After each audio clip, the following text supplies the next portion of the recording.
Greetings, everyone. My name is Buck Business. Konnichiwa. I'm Kawaii Critic. And today we're here to review My Little Pony Season 7, Episode 19, It's Not the Main Thing About You. So, we begin this episode with Rarity-san helping out some of the smaller ponies in town, including the flower shop ponies, the three ones that get all hyperbolic and faint at the sign of their damaged goods. We see her help this new fan shop pony get more customers.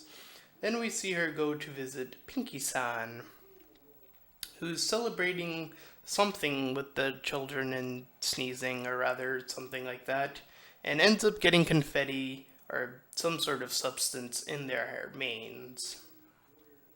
So both of their manes are now sticky and yellowish. And, the solution isn't to just simply take a shower. No, the two apparently end up coming to the conclusion that the only person, or pony, or I should say zebra, I guess, to help them is Zakura-san.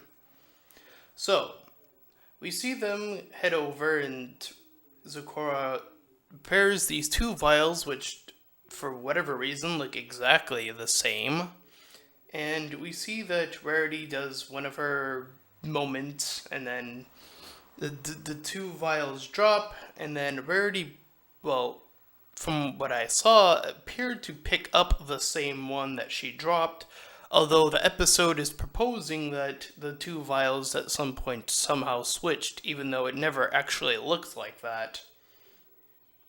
So anyways, we see Rarity return home, and then her hair gets completely destroyed.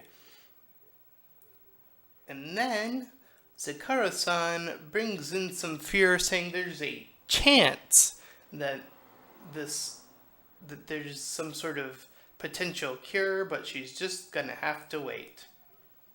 So Rarity-san sees that she can no longer get flowers because they can't recognize the same pony even though she's wearing a cloak. They don't recognize her voice for whatever reason.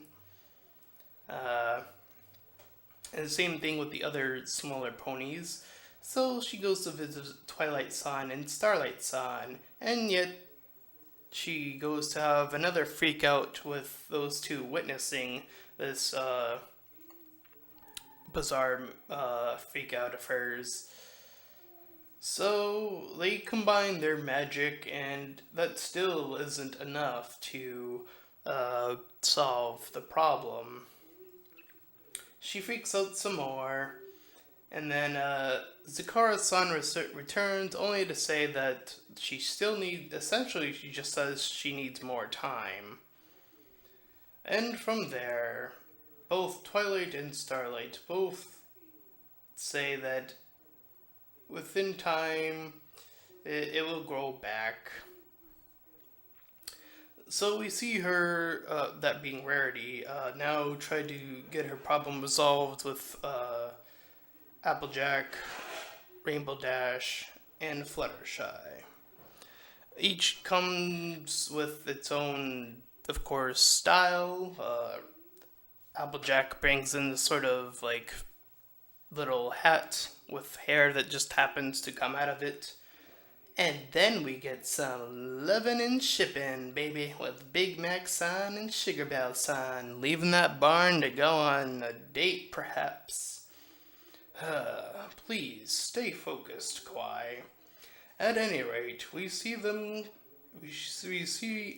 Rarity head over to Rainbow Dash, who does this sort of cloud mane, which can't seem to follow her, and then Fluttershy, who does the more traditional forest-like look, but that doesn't seem to satisfy Rarity either. Now, it is crucial to point out that in order for this episode to even work at all, of course, Rarity somehow must forget the story that she told only a few episodes ago about Mistmane.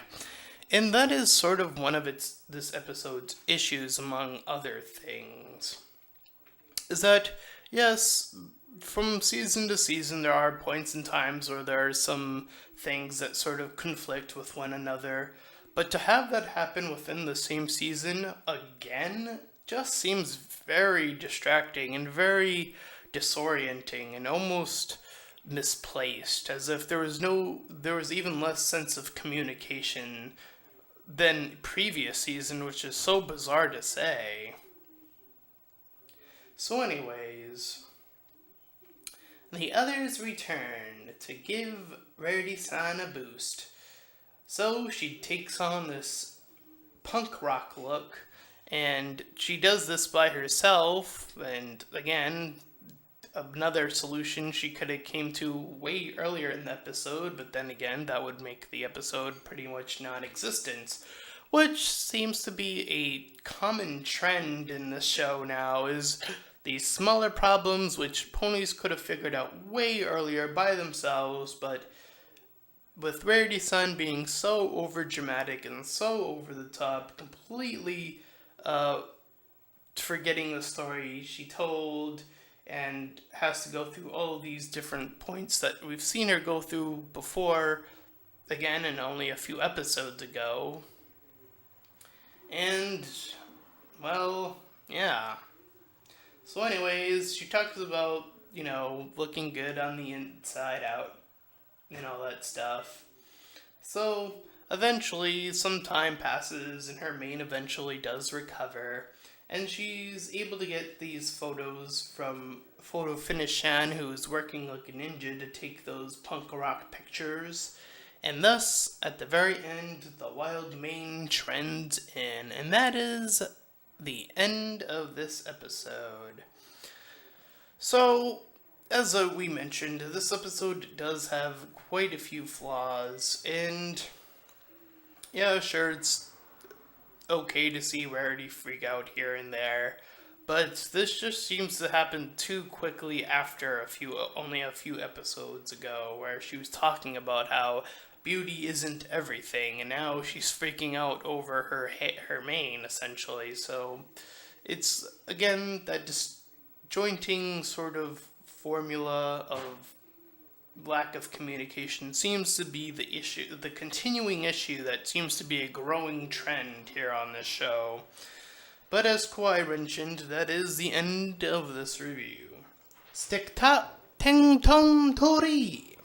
So, if you enjoyed this review, then please feel free to like, comment, and subscribe. And until next time, everyone, farewell!